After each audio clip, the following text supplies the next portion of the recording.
Good evening, fellas. Back for another episode of the Blind Pig, courtesy of BGObsession.com. I'm happy to be here and talk a little draft reaction. We had to postpone this from last week, so it's an extended reaction. We've had plenty of sleeps on this. But I guess before we get started completely, start with intros. Top left, if you're watching, is Boone, also known as John. Bottom left is Bob, also known as Neophyte. Bottom right is Mark, also known as Ohm. Paul is on the top right. He's the man from the Great White North, known as Canadian Hog, and I am Derek. You can call me Silent Threat. Please make your way over to bgobsession.com anytime you like.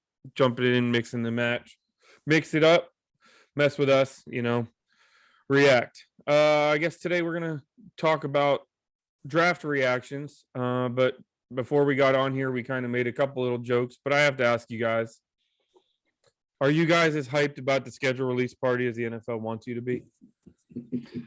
I hear there's a FedEx party. I think we should all go to FedEx and watch the schedule release. Go to the stadium. I think they're only charging like $40 to park. It's a deal. I'm not nearly as hyped about that as I am about the news that Tanya Snyder is designing the new marching band uniforms. Yes, I don't know how anything could eclipse that in terms of my personal excitement. Wow, how did I miss that? I heard it was on like also bringing oranges to all of the practices, but I'm not sure if that's actually true or not. Organizing a bake sale. Our co-CEO. Anyway, sorry about that. No, our actual CEO. Because remember, Dan stepped away. He's not a part of the day-to-day operations anymore. I did have a schedule-related prediction to get back to your question, your serious question. I think it would be typical of the NFL, because they love drama, to have us open against the Colts, who we just happen to be playing this season. So that's my only schedule prediction. I'd be shocked if that's not a national game anyway. By the way, I'm sure the band is going to nail the new Hail to Commanders as well. I can't help but laugh. Jason Wright said they were going to modify the original words to make it to continue the homage to the past, I guess. And I don't know how I feel. I mean, people that say they can't win no matter what they do, that is true. Well, it is true. But somehow that seems fair, given what we've been. We need to have a contest on the site to rewrite the lyrics to the song. That would be great. I'm posting that tomorrow. Here's my thing. If you want to pay homage to the past, do what you said from the beginning and get the colors the same as they were from the past. You said the one thing you were not going to change was the colors. You got rid of the band. People hated it, but the band was just kind of a novelty at that point, because they didn't even play the fight song live when you scored a touchdown. Get rid of the cheerleaders because of obvious reasons. That's fine. We don't need all those back. But all along you said you weren't going to change the colors. Well, now we got a band, we got a dance team that looks a hell of a lot like cheerleaders, and we have different colors. So it's complete the whole introversion of the entire process of what you said was going to happen. I guess that's the frustrating part about it. I'm kind of with you there, Derek. Like the whole idea of trying to put a twist on the original song and just rewriting the lyrics makes absolutely no sense to me, because there was no effort from the get-go to connect our new name to the past. There was a complete disassociation there, so I don't understand why now you're trying to make that effort through the song. If you were going to make that effort, do it with the name. It's kind of backwards to me. I live in fear of the mascot, man, because I haven't gotten over the Diplomaniac from the 70s. I'm still reeling from that. So I really am. It really makes me nervous. I guess I don't care ultimately, but I'm like, do we really need a mascot? I mean, most fans are grown up. I won't say, well, they're adults anyway. Maybe not grown up, but I would just rather we forgo the mascot, because that just terrifies me what they're going to come up with. But that's the other thing, was you never had an official mascot. Yeah, we don't need one. But we don't even have a logo. I'm not sure how we're going to have a mascot. Maybe it'll be a we, the giant foam W. Runs around the field. Somebody on Twitter today was throwing out the idea of having a German Shepherd be Yeah. the mascot. They're trying to wolfize us, man. They couldn't get red wolves or wolves. So that were, like any canine will do, any kind of canine. That's how I feel about that. But to answer I mean, the original problem is- question, I'm not really excited about the new schedule coming out. I am glad that for a change, we don't have the hardest schedule in the NFL. It's kind of refreshing to be on the other side of that. That has to make a difference. We'll see. And All right. honestly, the only thing that I look forward to in the schedule is, seeing what we have in terms of travel, how many days of rest we have between weeks. Because the fact is, by about 2-3 o'clock tomorrow, if you're paying attention to Twitter, you'll already know 90% of their schedule before they even release it in the evening.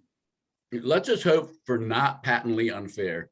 Like the last couple of years, it's just literally been like someone sat there and conspired to, how can we take one of the worst teams in the league and just really just fuck them over as badly as we possibly can. I mean, I'm sorry, but that Well, look yeah, what they and you're did to not us even last you're year. not That even was talking criminal. about difficulty. You're talking 4 consecutive weeks we played a team coming off a bye or an extended rest last Yeah, week, man, last I year. don't know how that happens. 4 weeks in a row. Like it's hard to argue conspiracy. And I apparently everybody in the NFL says that, or the theory is that they say that when the Washington at time Redskins did well, then the NFL did well, but they weren't exactly making it easy.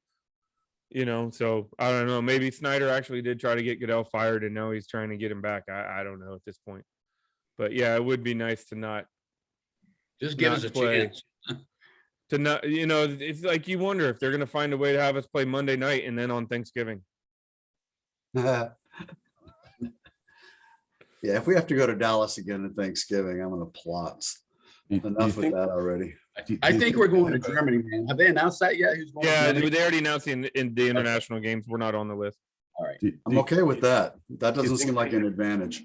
Do you think they have a special Washington algorithm? Seems like it sometimes. Yeah, A you miserable wonder. algorithm? The miserable hack. I wish we had that kind of a thing. All right, on to the draft. We can, before we jump into this top to bottom, I would like to hear from you guys about what's your initial reaction now that the draft is over, because I know in the moment Thursday night we were all on here, well, 4 of us were on there. Paul was occupied doing much more important things.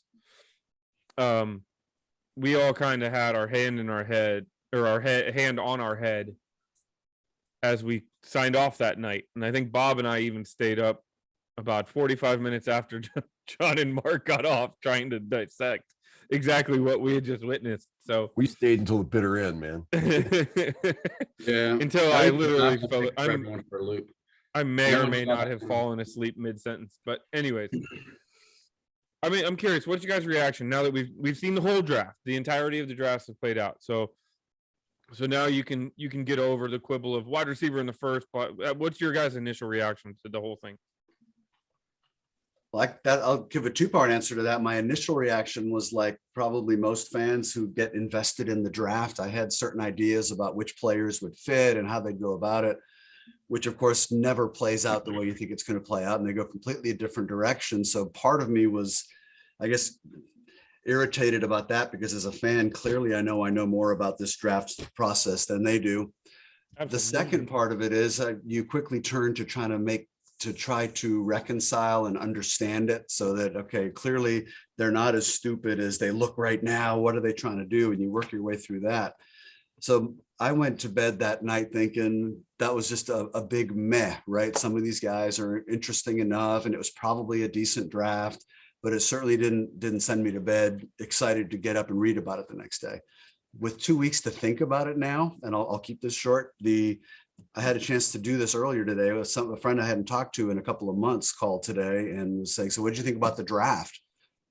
And my assessment to him, that I hadn't planned it out, I just sort of ended up saying it, is I think they ended up having what I used to think I wanted, a professional sort of blue collar, let's take what we consider we need and the best fits, and the hell with what the experts think. And we know we need a receiver. We know we need a safety. We know we need a running back. Well, they came away with all of that. So it's hard for me to look at it and be overly critical now. There was no wow factor in this one for me. But after 2 weeks, I have kind of this is a Rivera kind of team draft, right? But a B, a solid B, maybe a B plus, depending on how these things work out. Is that better? That might be better than having gotten Kyle Hamilton at 14 and then nothing else the whole night.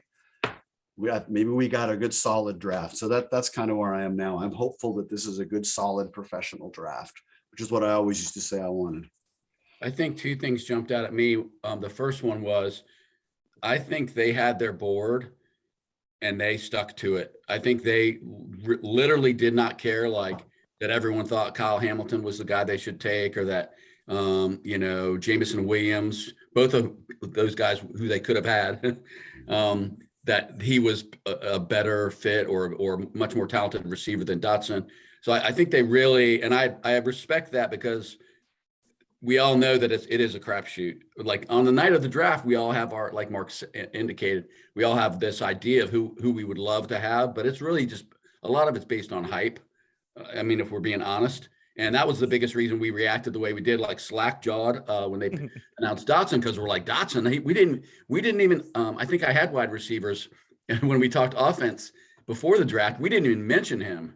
I didn't mention him, and I didn't hear him mentioned much at all. But that doesn't mean wasn't a great selection. And then the second thing I'll say, and then I'll let somebody else chime in, is I think Paul nailed it. He's nailed it several times in terms of the team has certain qualities they're looking for, and that's going to be a filter that they run these possible players through. And the filters being, they got to be tough.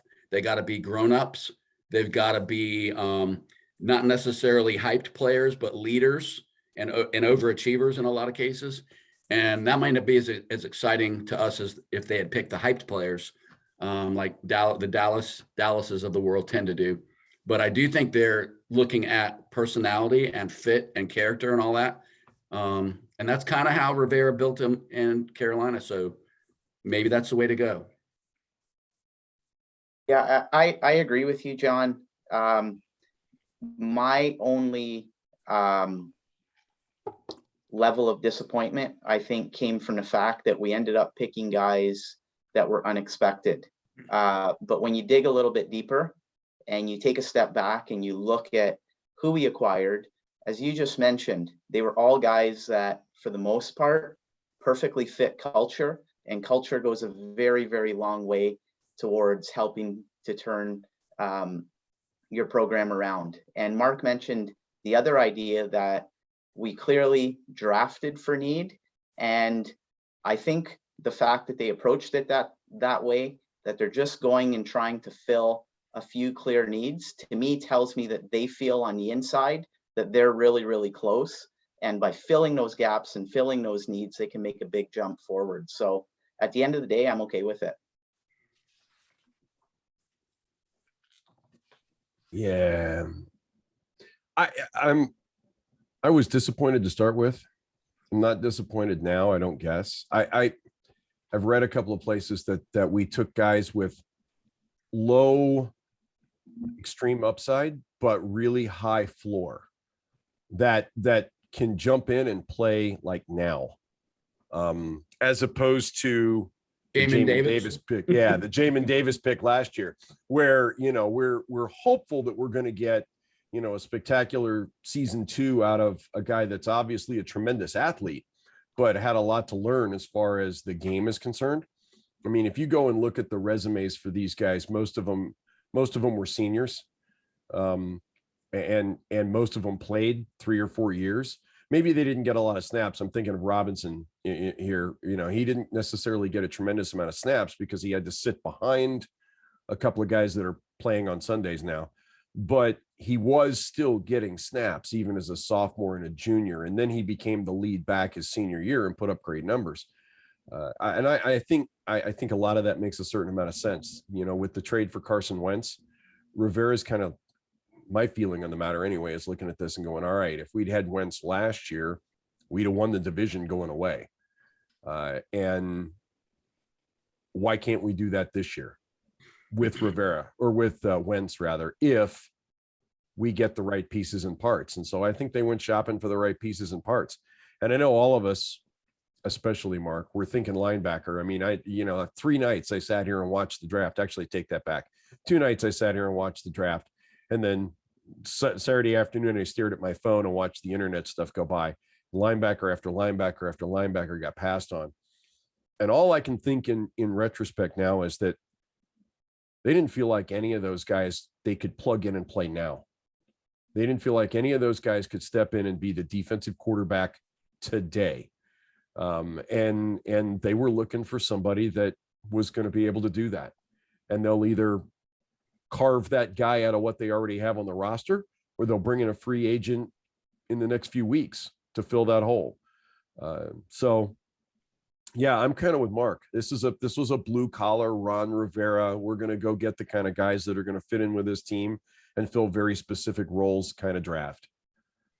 I want to point out one thing, which is we only called one of the picks, but I mean, that's still pretty good. Last year, the only pick we got right was Samus Reyes, and that wasn't even a pick. That wasn't even a draft pick. We did get the Brian Robinson Jr. pick correct, which is pretty impressive considering a lot of fans didn't think we needed a running back. And we correctly called that, but we also picked the actual player.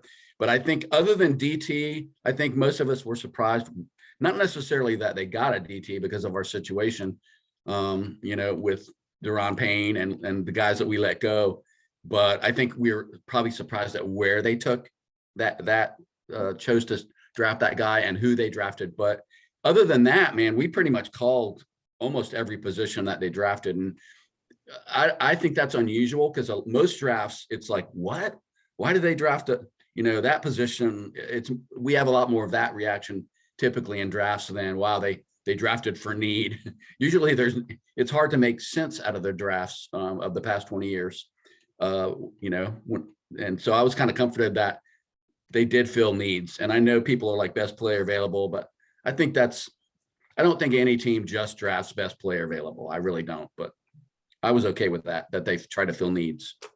I think if you can shove your fingers in your ears and take away the pre-draft hype, and you actually just look at this draft and separate yourself from it, I think it's a quality draft. I think where we get hung up and where we start to analyze it is we start thinking about who else was available when they made the pick. And it actually has very little to do with the actual player they took and more about, well, we had 3 more guys on the board that we would have preferred. I wrote those down, Derek. I actually have them as we go through. I'll tell you who was available.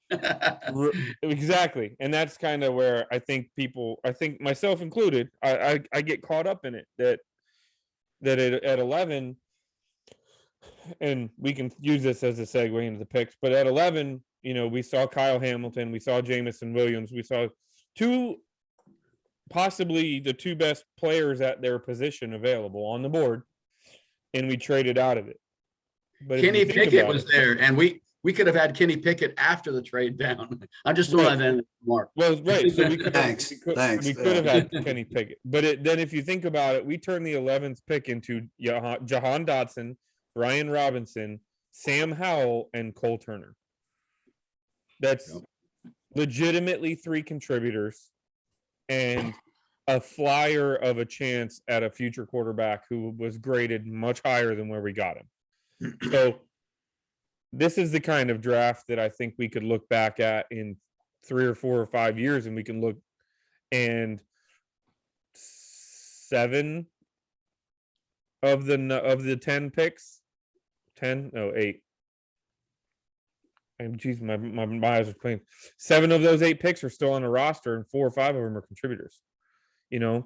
Interesting with this. I think as a group, we anyway all thought that the Kyle Hamilton was the one that feels like the one that got away, because that was not only we had built him up and the press had built him up to be this potential unicorn type player. So the fact that he didn't come here I'm looking and listening to the team talk about Percy Butler. And the way, I don't know if you guys heard Ron's comments with Julie Donaldson, I think it is. He already has him penciled in to be in it like at least 50% of snaps with like the three DB, The three safety sets. packages. He's already penciled him in as essentially a starter. If that guy turns out to be a gem and he's running around playing safety for us for 10 years, that makes the whole Kyle Hamilton thing look a little different. So I know we're jumping around, but since you brought up Percy, yeah. I just wanted to read Chris Sims' tweet. Mhm. Chris Sims can kind of go off on a wild, hair up his ass kind of tweet now and then, but he said the Commanders got the best pure free safety in the NFL draft in Percy Butler. Dude has tremendous range in center field. He's very good in all areas of coverage, let alone he has 3 rockets up his butt and can fly. He's not all coverage. He's a very good tackler too. So there were a lot of fans of that Percy Butler, and he's a special teams like All-American as a gunner and doing other stuff other than punt coverage. So I mean, he's immediately a guy that's going to be on the field contributing immediately. He's an interesting departure, right? They always talk about, particularly on defense, so I guess offensively too, about guys being multiple and that they can deploy them all over the field. That's not this guy. This guy is a pure free safety, and maybe they got a plan there. I thought they were going to draft Juan Brisker in the 2nd round because he was sitting there. When they didn't take Kyle Hamilton, I'm like, oh, they're going to take Brisker right here, but they didn't. That's something else we've all been yearning for. How many times we see, wide receiver A looking back as he's trotting into the end zone 40 yards beyond, like I think that they looked at that and then said, Kyle Hamilton does not fit that. Yes, he's rangy and his instincts make that, but this guy is a flat out center fielder, and we already have Curl who can play down. And McCain, who's shown the ability to play in the box, but he's not a box guy. So a 3-headed monster. Now, if you get into obvious passing situations or an alignment, this is the kind of guy that can make up a lot of ground quick if you break contain. Maybe this is the kind of guy who's a good center fielder if you're playing more press man, which is what seems to be what they want to do. Maybe you need a guy back there with jets who can fix things when press man breaks down. I think that I want to go back to something Derek said a minute ago, about Howell and specifically what he said about we got him a whole lot lower than he graded out. This draft, more than any draft in recent memory, I think proves that maybe we don't have a clue, and maybe the talking heads on TV don't have a clue how guys grade out in the draft. I mean, the agent for the tackle we got out of Alabama said he would have been gone in the next 10 or 12 picks. The talking heads thought he was a 4th round selection. Everything I looked at when I went and looked at running backs had Robinson going in the 4th or the 5th round. We took him in the 3rd round. The New England Patriots took a guy in the 1st round that graded out in the 4th round on every single draft board I've looked at. I don't think this year more than any other, I don't think anybody had a damn clue what the NFL was thinking, what real people who are paid to actually make these calls are thinking. And I'm sorry, there's a big difference between sitting behind a computer and pulling stuff out of your ass and throwing it up on the internet than having your livelihood depend on the pick, make the team, and actually go do something on a Sunday. There is a huge difference between those two things. It doesn't mean they're right, Bob, but it means that they're committed to making the best possible. Exactly. Yeah, they're not right. But the level of commitment it's the difference between the chicken and the pig for breakfast, right? And it just, I don't know. This year really just screamed that to me, that we really, in the words of Jim Mora, as I said on the boards, we think we know, but we don't know. One thing the draft experts never, ever, ever do is consider player X in context of the team he's going to and the system he's going to play in. Who else on the team is already at that position? right? They don't, maybe you hear somebody say, well, the Commanders need a big receiver. So Drake London's a big receiver. So that's a good fit. I do think we would have taken him if he had been there, by the way. I do too. But the fact that he wasn't doesn't mean that the other guy isn't a good fit. You never ever hear that from the experts. If you get into the NFL Network, they get some guys on whose job it is to sort of break things down and fit a player into a scheme. But that's about 5% of the hype for the draft. They just, the player, this guy's this fast, and look at his stats, and he's a great guy. He may not fit your offense, but you better take him because he's a workout. What is it? The underwear Olympics warrior. I think Well, we I have think- a wide receiver core that teams are going to be afraid of, and we haven't had that in a while. And I think to the opposite point of that, Mark, we're sitting here acting like they have their offense already planned out. The playbook has been printed, that they're not going to change anything. So if you don't fit the mold to what they already have predetermined, what they want, I don't think that's true. I think if Drake London had been there, then 40% of the playbook that we go into the season with might have been different. But because he wasn't there, they pick an absolute mighty mouse in Jahan Dotson. And that means that this could mean that a big, large chunk of the offense is different in a different direction. That's fair. I don't think on March or on May 11th or let me say this. I don't think on April 15th before the draft that they've predetermined what their offense is going to be week 1. They've already scripted plays, and now they need to fit holes to make their offense work. I think it's the opposite. I think they're building a roster, and then now the next 6 weeks before camp and these get-togethers get going, this is when their offense is going to evolve. I think the truth is is probably somewhere in the middle. I remember Gibbs used to talk. He was asked once in an off season, how much of your offense do you change from year to year?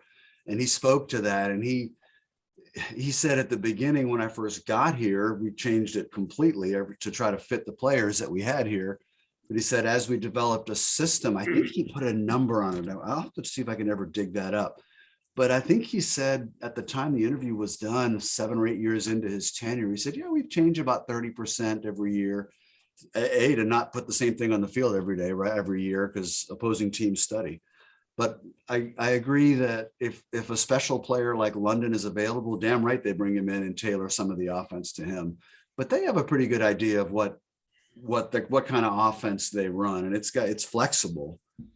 But The whole landscape of the NFL in terms of salaries changed this season with the wide receivers, and we just signed a wide receiver who if he's what we think he could be, he might be one of those guys making who knows what in 4 years.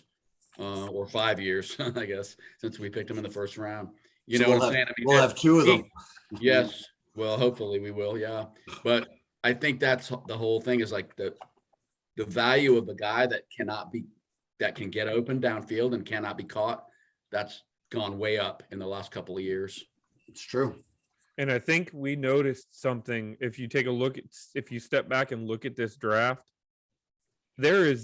this offense is going to be fast.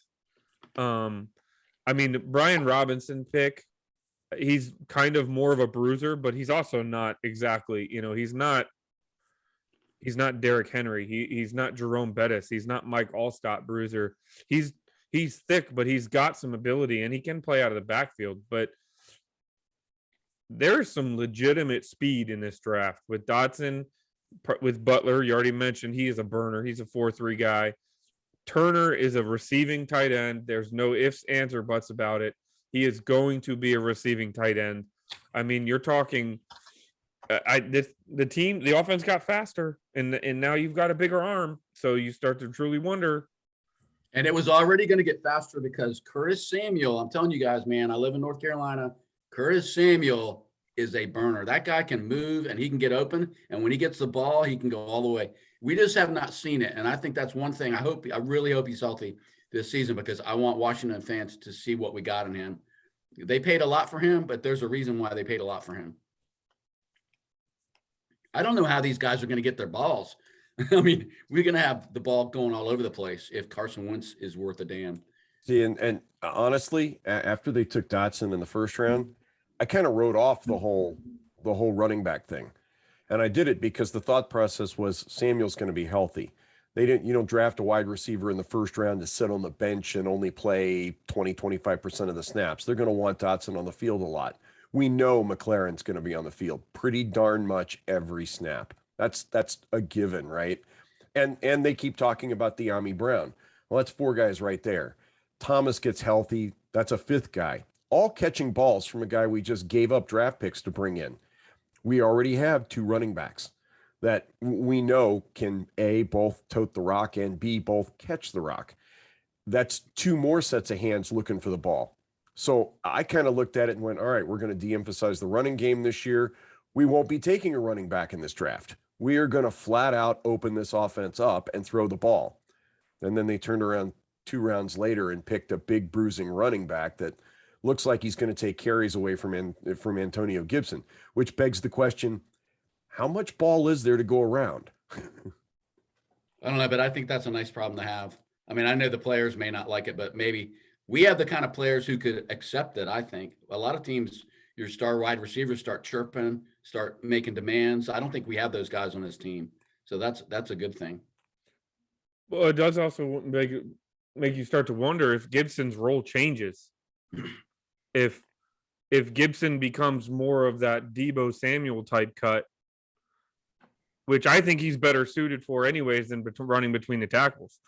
And Robinson, if Robinson gets 750 yards rushing, and you scale back Gibson down to somewhere between 600 and 700, but you utilize him a lot more in the passing game, and you have Samuel there. I mean, at the end of the day, in my opinion, the league is all about matchups. And I don't think, especially now, I don't think teams get caught up on statistics.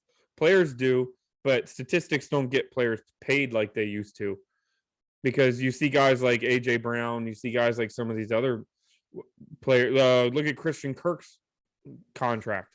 That you want to talk about a guy getting $18 million, but statistically, very little compared to some of the guys he's in the same conversation with. So players know, or teams know who can play and who they want to invest in. So if you can put 3 different alignments and run similar plays out of it with the same effectiveness to where there's no key, where if Curtis Samuel or Gibson can both run similar play sets out of different alignments, then when one's on the field, it's not a tell like last year. I mean, when we knew when McKissick was on the field, chances are it wasn't going to be a running play. And if it was, they were going to hand it to him once and then either pull him off the field or not hand it back to him again. It was just kind of the way the offense worked. So if you can continue to mix that up and keep defenses guessing, it's just to our benefit. So, and now reports coming out of rookie camp are that apparently Robinson's got some pretty soft hands. Yeah, and has actually been catching a lot of balls out of the backfield as opposed to just the handoff and up the middle. Right? It's entirely possible we have 3 guys that can do a little bit of everything. It just makes the offense that much more unpredictable. So He's a guy I look forward to. I'm sorry, John. Go ahead. Robinson's a guy I look forward to seeing on the field in the 4th quarter. In a game, in a 1-score game, when we want to put together a drive or protect a lead or something. We haven't really had that guy. That's never been Gibson's strong suit. I love him in the first 3 quarters. But when we need those tough yards down in the goal line, short yardage, and late in games, I am excited about watching what he can do. I really am. By the way, we had talked about doing YouTubes and highlights of players as we talked about them, but I think we'll just leave it. They're on the main thread on the main forum on our website, highlight packages for all these guys. I'm sure most of the people who are here listening have probably watched YouTubes of our guys by now because we're all pretty hardcore. Looking at Dotson, specifically our first pick, I cannot help thinking because I'm old and I make these associations of the Dolphins with Mark Clayton and Mark Duper back in the day, that neither one of those guys alone was Jerry Rice. They weren't dominant individual receivers. As a pair, they were really, really dangerous. And they had Dan Marino throwing them the ball. But we kind of have with this 4x100 relay team we've got with McLaren and Dotson now and De'Ami Brown and Curtis Samuels. That's a track team right there, and you better be paying attention to them. If we can protect our quarterback at all, that's a nightmare to cover 4 guys like that. So it might be one of those greater than the whole is greater than the individual parts. We had talked a lot about London being able to kind of go up on those 50-50 balls, Drake London, and just dominate, a contested ball.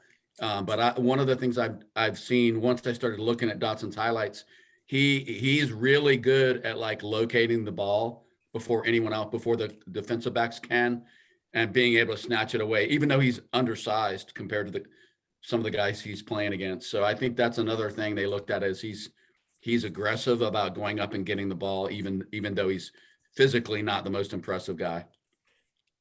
He tracks the ball to me a lot like Deshaun Jackson does. I'm not going to say he is Deshaun Jackson, because Deshaun Jackson is one of 4 or 5 fastest receivers to ever touch a field when it comes to game speed. But when you watch him track a ball, I mean, he times his jumps.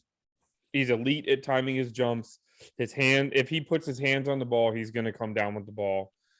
He can create some separation, but you can see in his vision, you can watch how he reacts to the ball in the air, that he tracks it about as well as I've seen, anybody coming out of college. You knock on wood. I don't think he's going to be one of these guys that gets the early season dropsies. So what did we think of the Phil Mathis pick in the second round? I know we thought initially we were kind of like, what? But what do you think of that one, Paul? Oh, With Troy Anderson and Samoa on the board, by the way. yeah. Obviously, when you think of, who was there and who were the sexy picks that would excite people, it was a little bit of a letdown. But at the end of the day, again, I know I've said this a few times, the draft is as much about filling needs and adding, talented football players as it is succession planning. So I certainly see there being a succession plan in mind with that pick in the event that Daron Payne leaves. And we also mentioned it, the way these guys play defense, especially up front on that defensive line, there are a lot of snaps to be had. There's a lot of rotation. I think Jonathan Allen played 76% of snaps last year, and Daron Payne was 70%, or vice versa. But the point being, there are significant minutes and a significant amount of plays that we need subs to be able to come in and play at a high level. So I think he gives us that opportunity to fill that need. And again, having invested so many picks in our defensive line over the years, it feels like a little bit of a letdown. But again, when you step back and you think about the why aspect, it starts to fit together and it starts to make sense. And you hope at the end of the day that these guys and these big bodies like Mathis and whatnot will be able to help these linebackers, to have space and make plays behind them. So I know a lot of people talked about, why aren't we filling the linebacker need? But who knows? Maybe adding these guys up front helps what we already have here rostered to be more successful at the linebacker position. I think I read that he had 9 sacks last season. So, I mean, he's got some pass rush skills too. It's not just helping against the run. I mean, obviously he can do that, but am I right about that? Yeah, I was gonna wait my turn because I'm talking too much, but I'm looking at his stats. This is a 4-year starter at Alabama who played 11 games, 10 games, 14 games. His tackles went up every year. His senior year, he had 53 tackles, nine sacks in the SEC as a DT. Another one of the factors, and I went and looked at every single one of these players that we drafted is a multi-year starter. This is another Rivera thing. They don't take people, they don't do the 1 year wonder thing this year. They did last year with Jamin Davis. But this class is experienced, and Mathis, the more I look at him, that's a stud in the middle. And man, you can't, in my theory of football, you can't have enough big guys. You rotate big guys in there, and if you can own the lines, you win. So it was an exciting pick, but I appreciate it now. I think he's a rock inside for years. You know, I think, you know, back in the day, people, well, and maybe they still do, I don't know. I don't hear a lot of it. I don't hear a lot about it in today's NFL. I hear more about it in today's soccer. But I think the point remains. I think it carries over between the two teams. If you don't have a spine, both sides of the ball, you've got a problem. And that's, you know, and on the defense, that's your defensive tackles or your nose tackle if you're playing a 3-4, your middle linebacker and your safeties. And I'm still wondering where the middle linebacker thing comes from. I'm still wondering how we get that. But you know what? It doesn't make any difference how brilliant your middle linebacker is if you don't have the big uglies in front of that middle linebacker to keep the offensive line off of him. Let's face it, Ray Lewis wouldn't have been Ray Lewis without the defensive linemen that Baltimore had back in the day, right? And we got by with Neil Olkowitz for how long? Why? Because we had Dave Butts and Daryl Grant occupying the center and the guards, and nobody got to the second level. And Neil had all day to go make a tackle.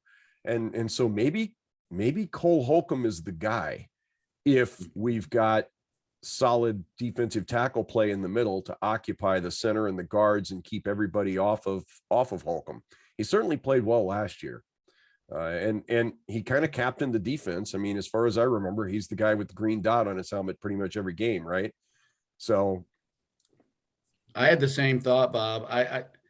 I've said for the last year that I think they think a lot more of Cole Holcomb than the fans do on average. I don't know. I don't know if that's a stretch or not, but it wouldn't shock me if that's the plan, if they really think he can be the quarterback on the defense. Well, and if Davis actually works out this year, and now we've got a real athletic presence on the outside that can maybe take that tight end. I mean, everybody talked about the fact that he pretty much marked what's his face Pitt. Who was the tight end that the Falcons took in the first round? Kyle Pitts. Yeah, pretty much took him right out of the game when Kentucky played his team. Maybe he's the guy that plays the tight end, and Holcomb shifts to the middle and he's the run stuffer. I don't know. But I certainly don't have a problem with, bringing in bigger guys on the lines. For years and years, all we did was gripe about the fact that we weren't drafting offensive linemen and defensive linemen in the first 2 or 3 rounds. Right. Yep. And we, as a fan base, we were upset about it. I don't feel like I have the right to be upset about it then, and now upset about it. That is they're doing what I want, right, man. That is exactly right. I can't, I got nothing to add. My only beef with it, and John, I think you're the guy that probably has spoken to this the most over the course of the last couple of weeks, on the board and in person. And that's, did we create the hole that we then had to fill with a second round draft pick? By letting Tim Settle go, by cutting Ioannidis. Okay, cutting Ioannidis probably wasn't a bad move. The guy was going to cost too much for what we have seen from him under Ron Rivera and Jack Del Rio. But was Tim Settle just not an option? Are we not happy with Tim Settle? Because when you get rid of your 3 and 4, you're kind of creating your own need there. And that's my only question about it. Yeah, I've thought about that, but I'm like, I just wonder if maybe Settles just didn't want to be here. Settles is like, I'm never going to get the playing time and the opportunity to be this, the star on a team or one of the stars. And so I'm going to go find someplace where I can do that. And I just don't know, but I will say this. I love this guy's attitude, Mathis' attitude. He's kind of got that John Allen kind of mentality from what I've seen. So that makes a little bit of a difference to me. I was surprised we took a DT with our second pick, but so my little Tim Settle theory is I think maybe they didn't think that Settle had the upside to be a starter when Payne is gone. I think they think this guy does, and I'm really okay with stocking the line. I mean, I don't know. We don't know about Settle. I think we think that Ioannidis was not the same player, right? That he had a great year 2 years ago. After that, he was injured and not quite as effective. And Settle might not have had the upside. He didn't get paid a lot where he went. He went to Buffalo, right? Mm-hmm. You make a lot of money there. So anyway, that's my theory, that they want, and they know they're going to need another starter to replace Payne in a year or two, and maybe they got him. So I hear a lot of rationalizing why, and I agree. Let me first say I like Mathis. I love what he brings. I'm happy to have him on the team. I'm not going to sit here and say any differently. I'll root for him every game. So please don't take this the wrong way. But I don't think you make this pick with Payne still on the team.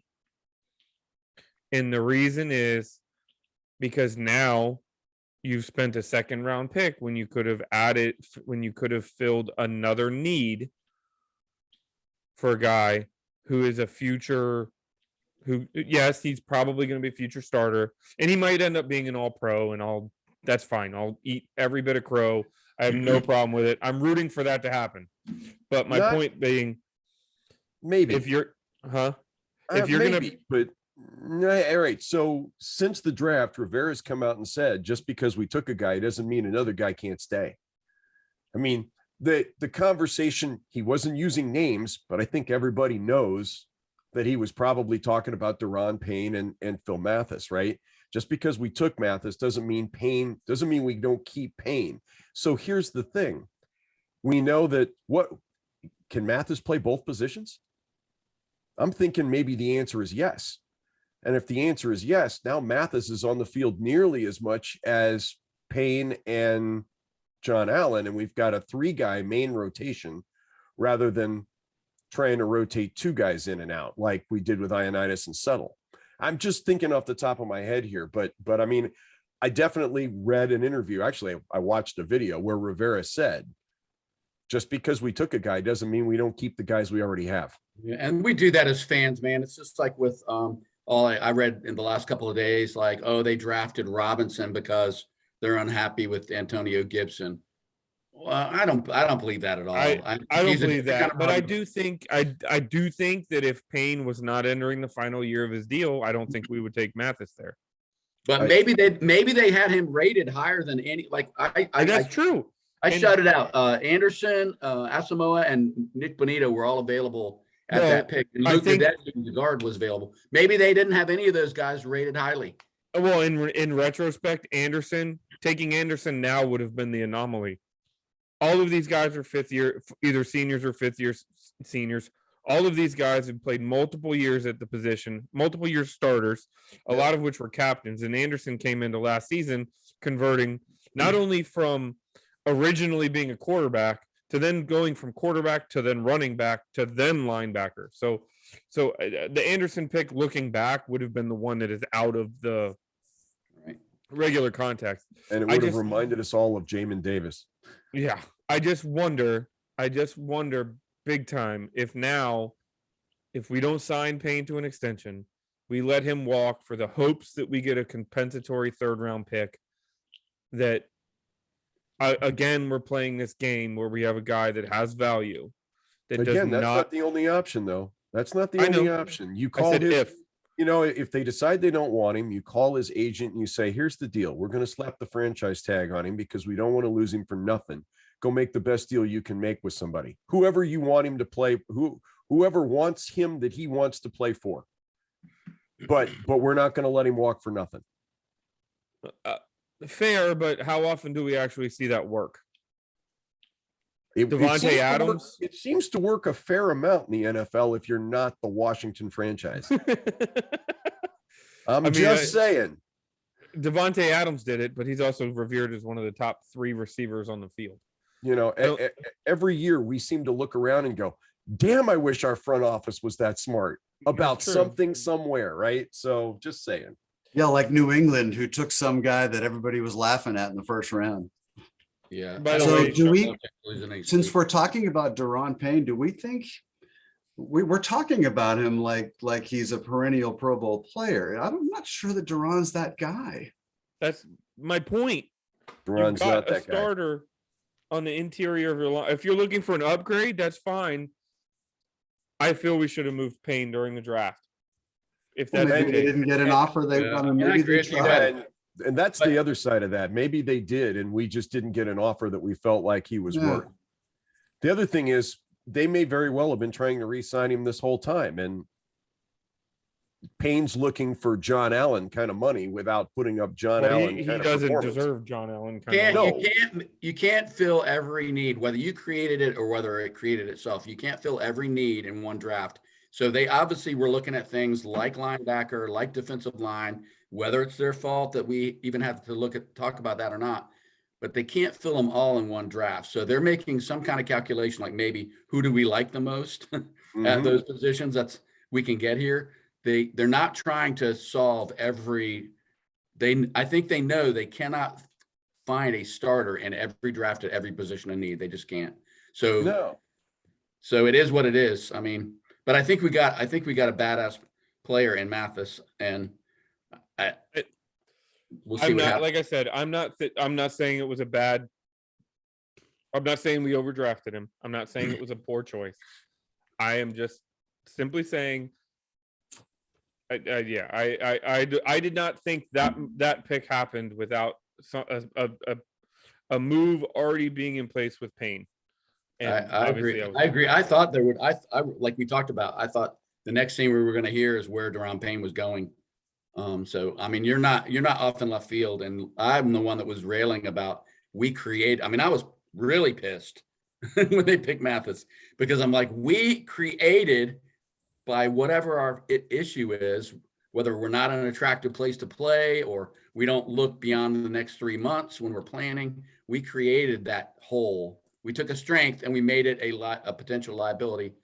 But again, as Mark frequently reminds me, and he's right, we don't really know all the details, and we can't know it. So it's hard. Well, and I'll come back to watching Settle play, and he would flash 2 or 3 times a game and be in the backfield, but he wasn't a disruptive player. I'm just not sure he was the guy to replace Payne when Payne was gone. I guess my question is, Payne isn't in the backfield all that much. I mean, He's not.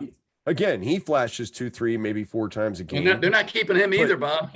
Well, maybe not. We don't know. But that's the way it works, right? They've I mean, said they're not exercising his 5th-year option. That's a pretty good indicator. They're not really worried about it one way or the other. yeah. No, didn't they already did. They already exercised his 5th year. He's going into his 5th year. Oh, okay. All right. They're not extending him. They're not extending him. Sorry. Well, Yeah, at this point, right. All right, they haven't yet, but They haven't. Yeah, Yeah, it said they're not going to. Oh no, it's been reported that they're not expected to offer I an mean, maybe extension. that's wrong. Who knows? yeah, I mean, So here's the again, good news. He's in a contract year, which means he's going to play his ass off, and that'll help us. Well, and that goes back to what Paul originally said. Maybe they regard the team well enough that they think having him here is enough of a difference maker to put us over the top of whatever, to get us into the playoffs. I'm not going to say they're going to make us a Super Bowl contender, but to get us to that point. And once you get in the show, anything can happen, whatever. well, But I think you also have to look at the numbers. We let 2 guys go. We bring in a guy in the draft. What are we going to do? Turn around and trade a 3rd guy? Now we still have the same holes we had after letting 2 guys go. We haven't really done anything, but this way, at least we've kind of filled the hole. Assuming that we're looking at Mathis as a guy that can fill in either position and play in place of either Ioannidis or Settle. Now we've kind of filled that position with a guy that's going to get theoretically more snaps than either Ioannidis or Settle would have gotten on a significantly smaller paycheck than those 2 guys would have gotten. And if you need a 4th body, we've got Daniel Wise and then Smith Williams. yeah, James Smith Williams. Yeah, James Smith Williams, who both played tackle for us last year. And oh, by the way, the defense didn't do too bad with those guys in the lineup. So, I mean, I think there's, I look, while a lot of this stuff seems like head scratchers, and we've kicked around the whole Robinson Gibson thing. You alluded to it just a minute ago, Derek. How many games last year would they have rested Gibson if we'd have had Robinson on the roster? And Or not how productive would he have been if he wasn't playing dinged? right. Right. I was No, gonna that's say, what I'm or saying. That's what I'm saying. The guy's dinged. I've got Robinson sitting here. Let me just let Gibson have a week off. And you're not Just let him- telegraphing what you're going to call every Exactly. time you sub. Yeah, exactly. So, you know, I mean, I just look at it and I'm like, just because we drafted Robinson doesn't mean Gibson's going. And I know I've read that a couple of places too, Derek. Oh, that means they're not happy with Gibson.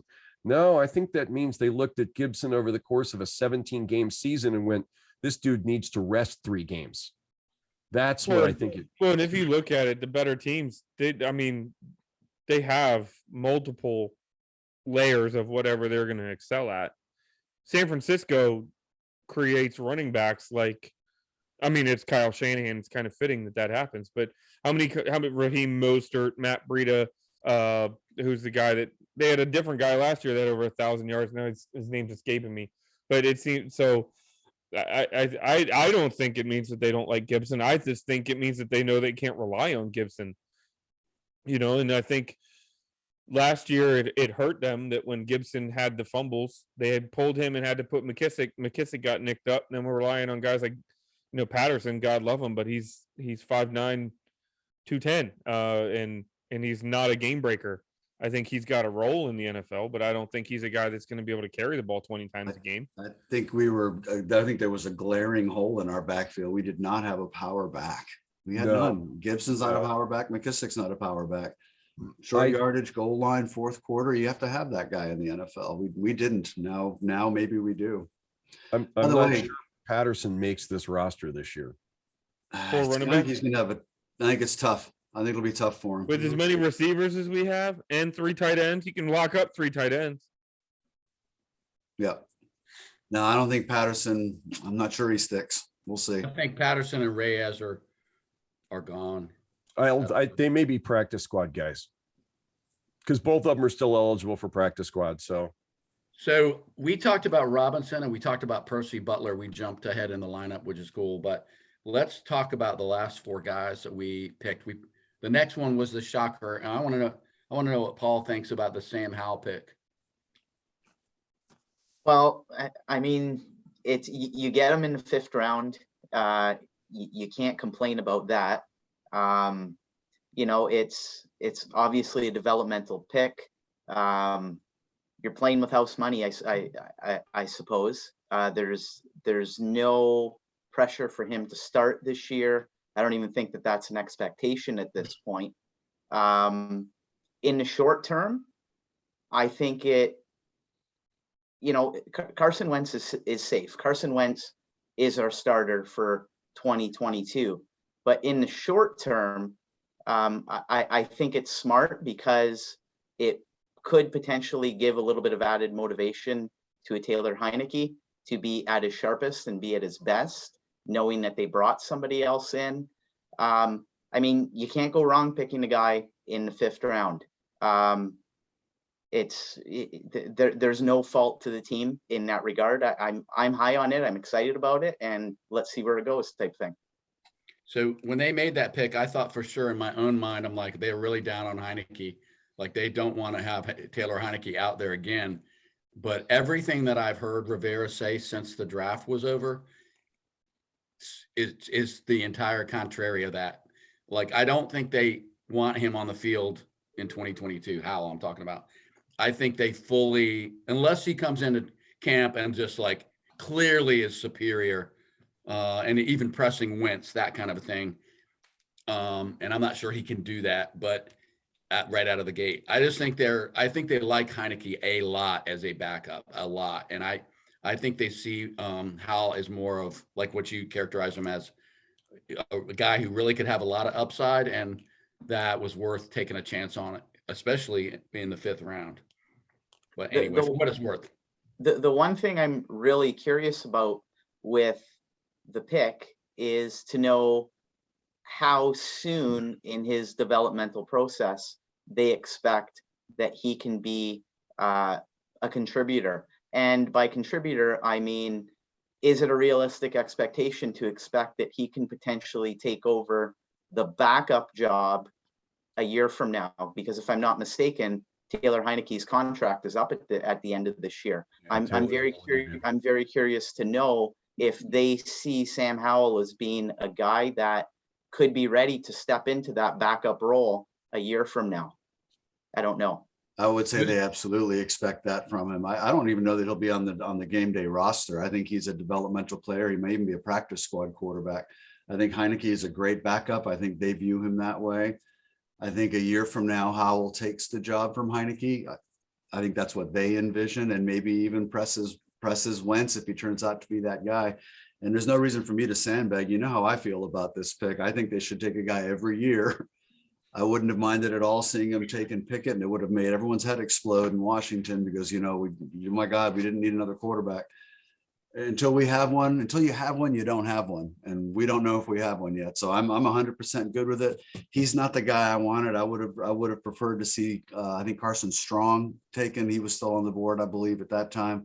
He went From my undrafted. scouting, I'm not a big Howell guy, and I've been on record saying so. I also will say that I watched him play mostly this last year when I'm being educated and told that he didn't have the weapons and he had to run a lot more, and it wasn't the same guy. So I have not spent a lot of time looking at 2020 Sam Howell. I will do that going forward. But I'm hopeful. I'm hopeful that, if he turns out to be Russell Wilson 2 rounds later, we win. So I'm okay with it. Yeah, I'm, I don't know that I even expect him to be the backup next year. When you take a guy in the 5th round, your expectations are kind of low on the quarterback position. I said this on the board, and I stand by it. The NFL overdrafts guys. They overdraft guys.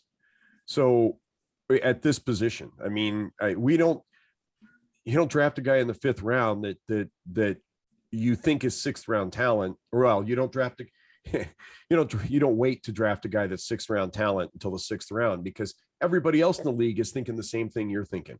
It's why 2nd round talent goes in the 1st round at the quarterback position every single year.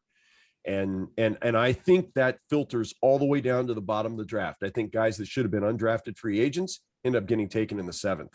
Guys that should have been taken in the 7th go in the 6th. Guys that should have been in the 6th go in the 4th or the 5th sometimes, because, as Mark said, you take one every year.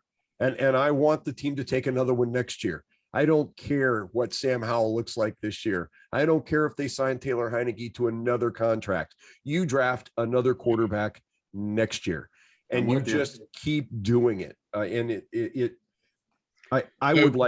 think they think Taylor Heineke is the ultimate team dude, who is an absolute leader, who is going to prepare every single week like he's the starter, even though he's the number 2 guy. There are zero concerns about his professionalism. How long has it been since we could say that about every single guy in the quarterback room? I'm just thrilled about that point at the moment. So no, I don't Taylor think doesn't have an I don't NFL think arm, his but future competition is Taylor Heineke. I think I love that pick, man. This pick could be huge, because I know we're saying, well, the guy could have been a 1st rounder a year if he'd come out a year early. Here's my question though, John. Was he really, or was it just the talking heads that said he was a 1st rounder? Did every single NFL team have him on their board as a 1st rounder? Well, we will I never don't know know. that. Every single NFL team doesn't have anyone on it. We don't know. And this I'm year saying proved to that- me, we don't know. No, we don't know. But what you're saying, Bob, when you say, well, if they picked him in the 5th, that means they had him graded as a 7th rounder. The problem with that is, that may be true, but the problem with it is none of these experts, including the ones on the team, know who the quarterbacks in this class that are going to be stars are, if any. None of them Probably right. know. And if they did know, we'd be paying the coaches and the front office people, $30 million a year, not the fucking wide receivers. They don't know. So I'm just saying, anytime you can draft a guy who potentially could be a starter in the 5th round, that's a home run, man. Whether or not he ever is or not, it's still a home run. Yeah, it's worth a shot. And to speak even deeper about that, Desmond Ridder wasn't even in the conversation at one point in this offseason. Yeah. So after the combine, before the draft, there's nothing that changes between those moments that's going to cause any changing in analytics, correct? There's no extra games. There's no extra practices, none of that. Everybody had Kenny Pickett, Malik Willis, Matt Corral, Sam Howell, and then a gap. and then a couple more guys. Pickett went 20, and then it was literally a day before Willis and Ritter got their name called. So Yeah. to your point, yes, Bob, we have no idea. We don't know, for what we understood, Howell had what it took to be a first round quarterback coming out of 2020.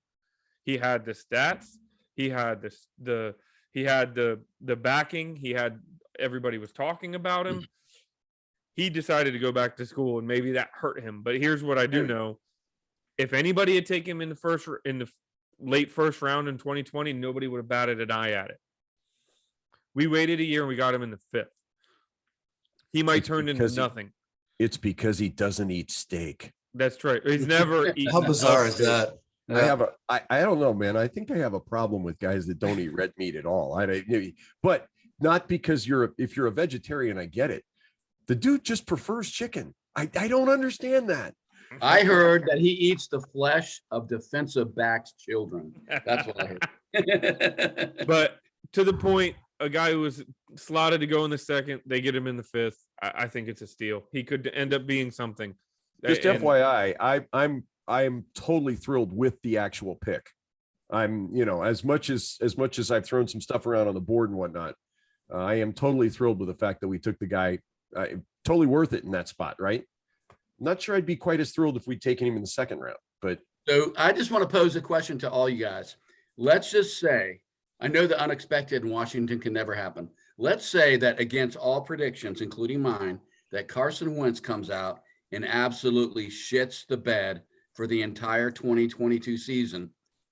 You tell me who's starting in 2023. It ain't Taylor Heineke. And it's probably not Sam Howell either. No, it's probably no. If we'll see about that. I mean, if we're talking shits the bed to the point where we're a top 5 pick next season, if we're talking, I'm just saying, if Howell looks good in his limited way in practice, in camp, etc., and Carson Wentz shits the bed in 2022. Do you not think they're not going to put him out there? I think it all depends on why Carson Wentz shits the bed. If it's because we lose 5 starters on the offensive line. No, I'm talking about he plays poorly. All right. Now, I mean, if the rest of the team is healthy and Wentz just comes out and plays horrible, which honestly, I'm not sure I see, because he didn't even do that in Indianapolis, right? The guy's been. I don't think that's going to happen either. The guy's been a middle of the road quarterback at worst everywhere he's ever been when he was healthy. And so I that's kind of the floor I see for him here, but he's got more weapons here than he's ever had anywhere. I don't know. I don't think it's going to happen either. I'm just throwing that out John, there. If I don't think they brought him in to compete with Taylor Heineke as a backup. If Carson plays terribly and we're picking top 5 next year, I think there's a very real possibility we draft quarterback, and I think there's a very real possibility that Ron Rivera is not the one making the call. If we're talking a 2 or 3 or 4 win season, no, I don't see that happening. Right, that was definitely a JP Finley scenario. I'm just, I don't think it happens either. But I'm talking if it's that bad. Oh.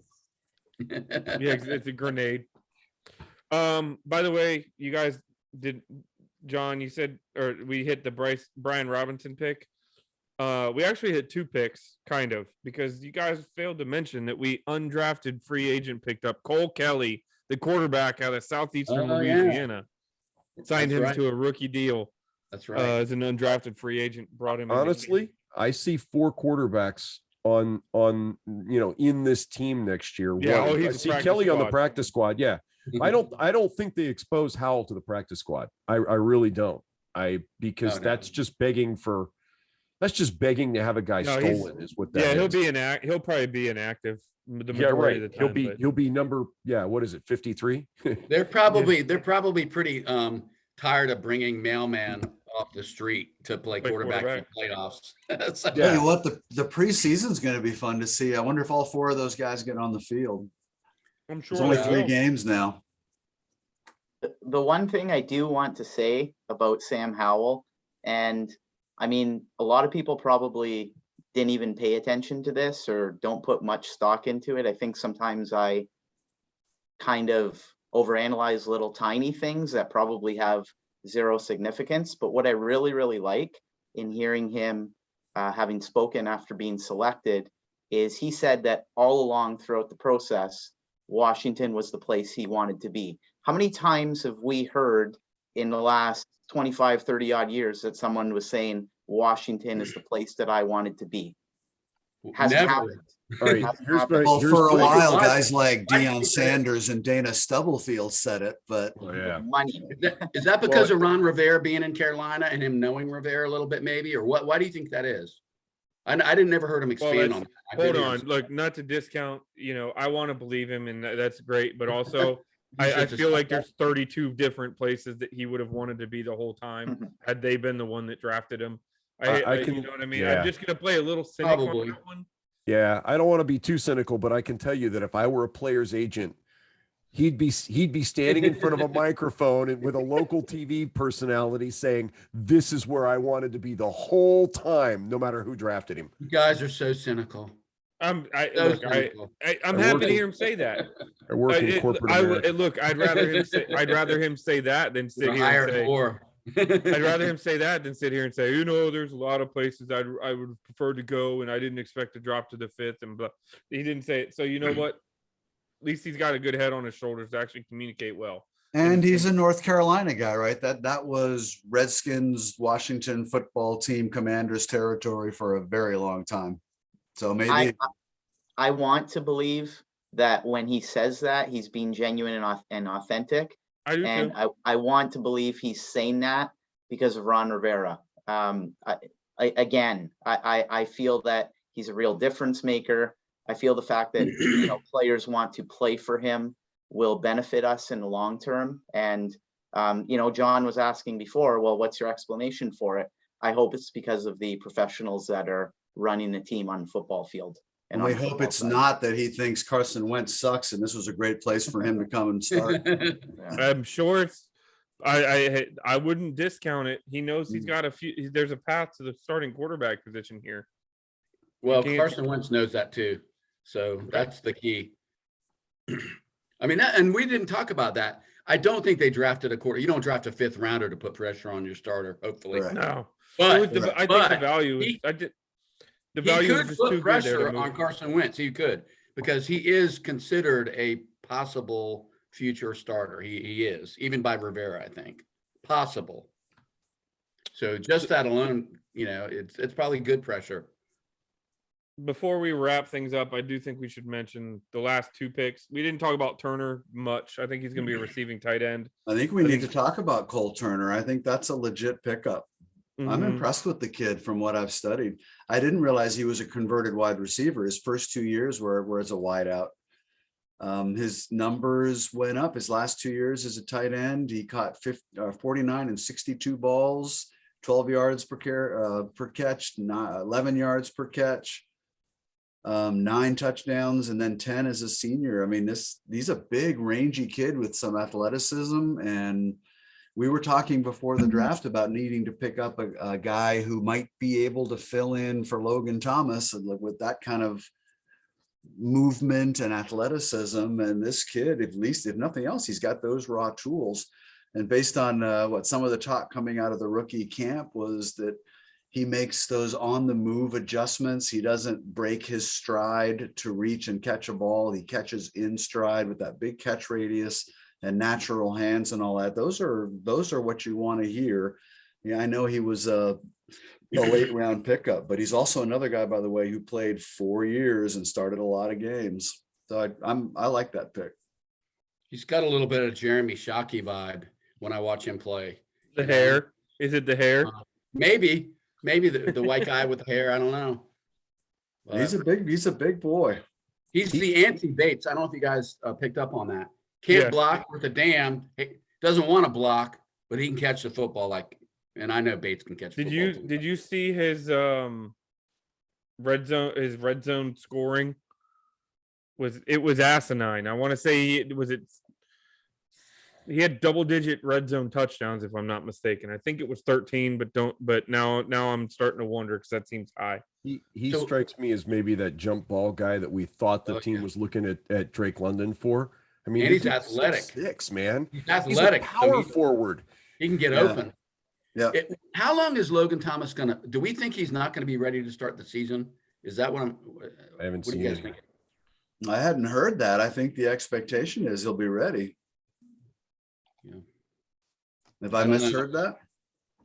I've just heard that, I don't remember when he tore his ACL, but it wasn't like early in the year, right? It was like mid-season. I think he said he plans on being ready.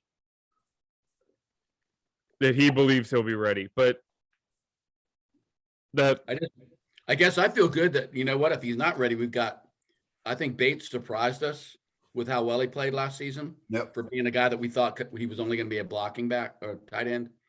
And then with this kid, man, we've got something there, or at least I think this spells the end for Samus Reyes. You mentioned it earlier, though. I think the Samus Reyes project is over. I think that they just it was an impossible thing to do, was to never play a game of football in your life and come in and play tight end, where you have to think about blocking, you have to think about alignment, you have to think about receiving, you have to be able to adjust on the offensive line adjustments. You have to do a lot of the things that most wide receivers don't have to do. That running backs very rarely have to do that. They might have to worry about a protection or a run change audible, but he had to think about it on multiple levels. I think it's just too tough to come in and be a professional football player, never having done it before. So Yeah, Thomas was injured late, like December 5th or something, and had his surgery December 17th. Yeah. So He is already jogging, which is apparently ahead of schedule. But yeah, there's still some doubts about whether or not he's going to be ready to go week 1. He did the full knee, guys. He did an ACL, MCL, and both meniscus in surgery. That's like a total knee reconstruction right there. So this, I don't want to say this because I love him, man, but it might have been a little bit of an insurance pick there. I'm sure they like him a lot, but No, I think that's absolutely what it was. They needed a receiving tight end option, and then they may have gotten one.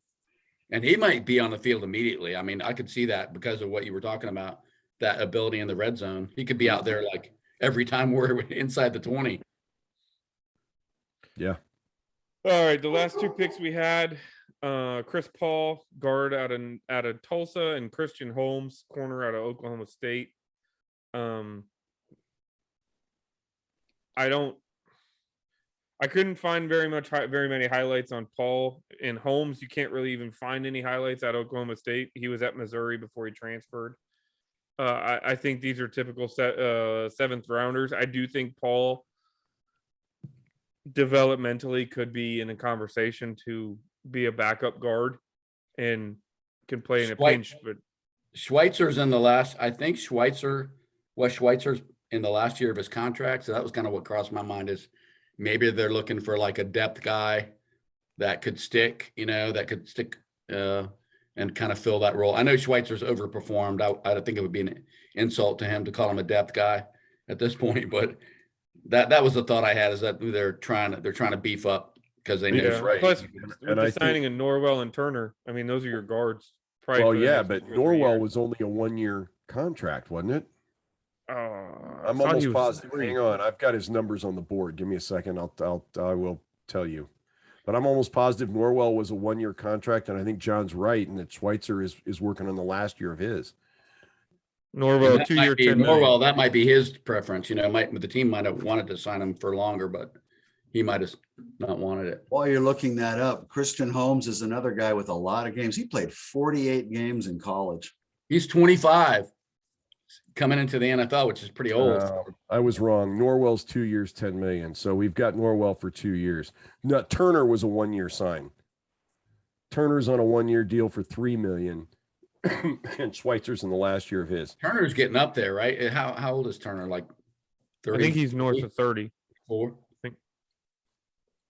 The one thing that I want to say about the Chris Paul pick is I think that the kid is walking into a really good situation. Oh yeah. There's definitely a lot of leadership and veteran presence there with Trey Turner and with Andrew Norwell to just learn the ropes from.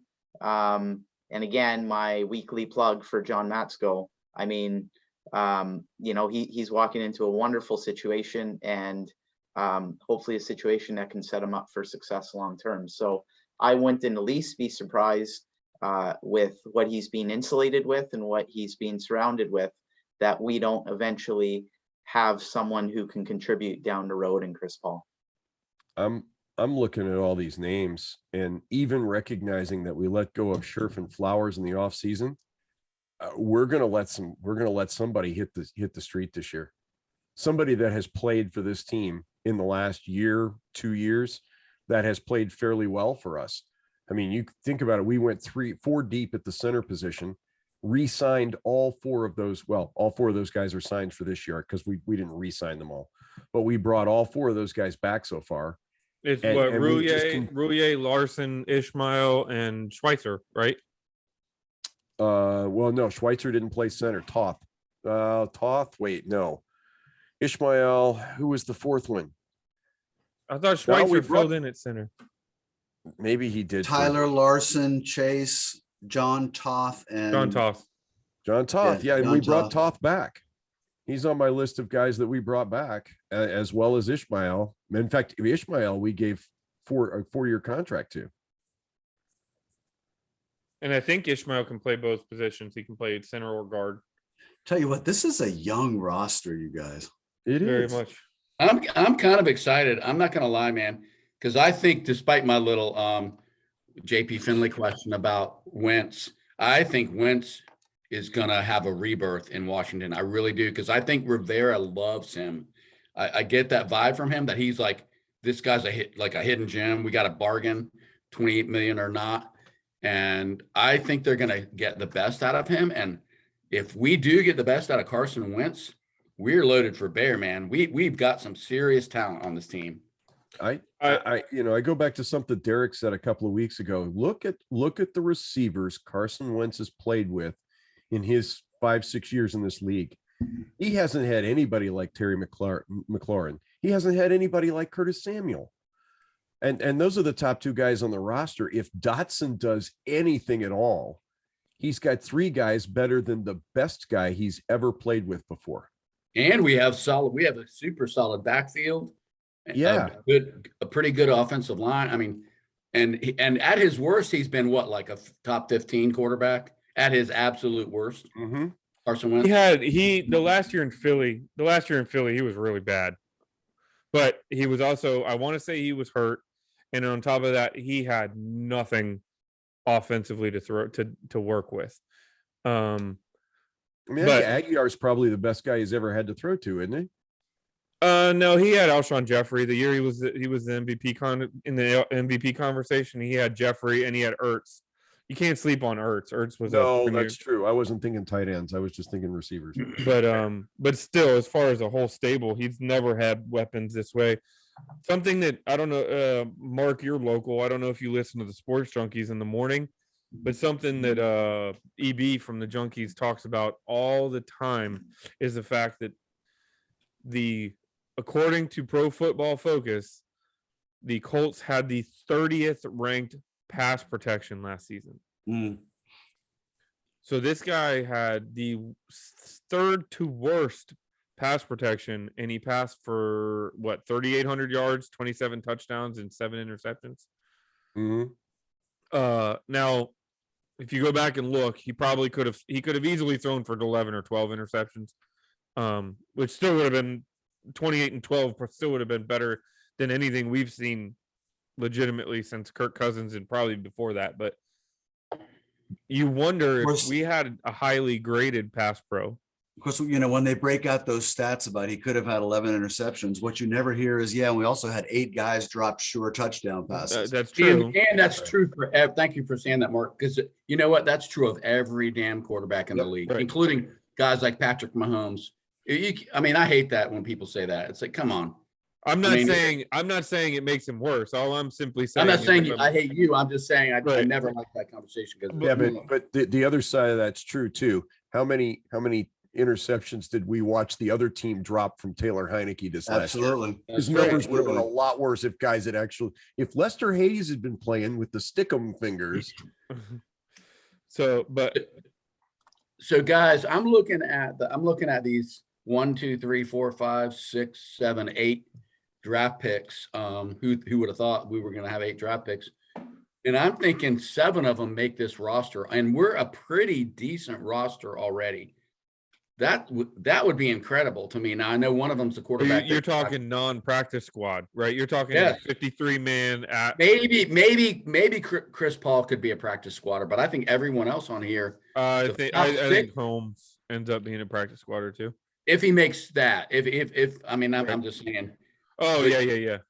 but definitely The top 6 are making the roster right. And down I'm through Cole thinking Chris Turner. Paul at worst is a practice squatter because of what we talked about, So I don't know. I mean, in most normal teams, anyone outside the 5th round is like, if they make or even challenge to make the roster, you're like screaming hallelujah. So I think that's a pretty damn good draft. And And one the of one the, thing- go ahead. go Paul. ahead, Mark. No, you go. after you. Okay. So the one thing I just want to add to what you were saying, John, you're suggesting that there's the possibility of a lot of our draft picks cracking the roster this year. Without actually looking, I believe last year, every single one of our picks made the 53-man roster. So from a foundation building standpoint, I mean, if you have, I think we had close to 10 picks last year. All of those guys made the roster. Plus you had another 5 or 6 picks from this year, potentially making it. From a foundational building perspective, that's pretty good over a 2-year span. Yes, it is. And they're your Every guys, pick in right? 20 They're made guys. the roster also. Every pick in 20 and every pick in 21 made the active roster. But at some point, you have, if you're having that conversation, you have to say, well, really bad teams need lots of new players. So you'd like to think once you're a Super Bowl team, you're not adding 6, 10 new guys every year, that you're adding occasional players here and there. Well, except we're finding the guys, I would agree with that. I mean, I think that's definitely an argument, but I think what make the counter to that is, but the guys that we're drafting on days 2 and 3, they're the guys that are sticking that aren't supposed to. Well, and if there are improvements over what you had, right, you're raising the level of your depth, and your second teamers are better than last year's second teamers. That's brilliant. That's how you build sustainability in a franchise, is you've got a steady pipeline of young guys, young and expensive guys coming in and contributing. How many, it's kind of like the conversation we had earlier about, how we're bitching that we're building the trenches. You'll never hear me do that ever. Flip that conversation, but how many, how long has it been since we said, hey, screw this building through the draft thing. Let's buy our way to a playoff berth. But and then in November, all those are the same people who are saying games are won and lost in the trenches. Yeah. But by God, I want to draft another cornerback. So we have to pick one UDFA who's going to make the team. Who's this year's guy, an unrestricted guy who makes the team? I haven't studied them well enough to I haven't either. but I sure love the name of Jaquez Ezzard, but he's a receiver. I don't think he's got no shot. sorry, not to hold on before we move there. I'm just looking at our roster. 1, 2, 3, 4, 5. We only have because St. Juice is listed as DB, not cornerback. So we have, including Holmes, 6 cornerbacks under contract. So if we don't sign someone like Bradbury or something like that, I guess we could see him make it. Sorry, not to go back. Sounds fair. I think to make active roster, like 53-man roster, not practice squad flavor. I think it's one of the linebackers. Maybe I'll go Trey Walker, the kid out of Idaho. Yeah, I'm looking at the UDFA list right now. We have a 6'8" tight end out of Arizona State. Curtis Hodges. I would think it has to be, I could see Devontae Cross, he's a corner out of Virginia, that they've probably seen a fair amount of. I think either a corner or linebacker. I don't know. I mean,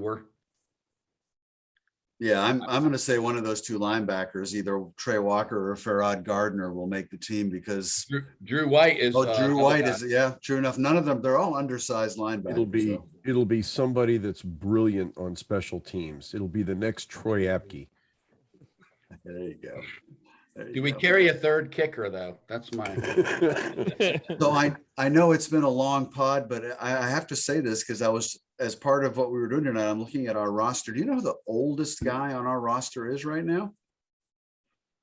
Tress Way, who's 32.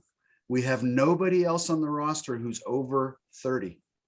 We have 5 30-year-olds. Everybody else is under that. You remember what, 10 years ago when our average was the highest in the league, our average age was 32 and a half or something.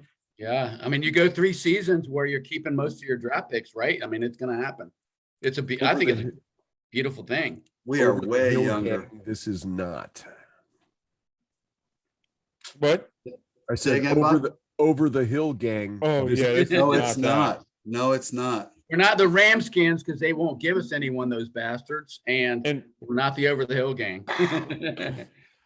Most people won't understand that reference at all because, they're not geriatric. So one other thing I don't think people are talking enough about is because Cosme. We were talking about last year's draft. I don't think people are talking enough about Cosme. He could emerge as a fixture on the line this year. I hope Davis. I know we beat on Jamin Davis because we picked him so high and he was with a year of experience and he struggled. But I mean, you know how that is, man. He starts like getting it and feeling it on the field. We saw flashes last year. We saw a handful of plays last year. I know we did where we were like, holy shit, look at that. I mean, he just closed on the guy and shut him down. When the light comes on and stays on. If we see that out of him, he could be a great pick. It just took a while for him to. Well, and the quarterback room looks a lot different if he turns out to be a legitimate 3-down linebacker in the NFL. That conversation changes a lot. But right now, that's still a hope. So from what I heard tonight, we feel a lot better about the 2022 draft than we did 2 weeks ago. I think it's good that we could not do it last week because half of us were down for the count with man colds. Or whatever. It's a good thing we didn't do it draft night. Yeah, that might have been ugly. The Monday after the draft. Not my best moment. I just remember berating Mark because he did not have a conniption fit when they didn't take Kenny Pickett. I had a quiet. I died a little inside. And you internalized it. Yeah, and if he turns out to be a pro, it may not be over yet, right? You're never going to hear the end of it from me if he turns out to be that guy. So, well, maybe Sam Howell's that guy. So, there you go. Well, thank you, gentlemen. Yeah, it's been a pleasure. And thank you to everybody who hung around with us this long. Get a life. Right.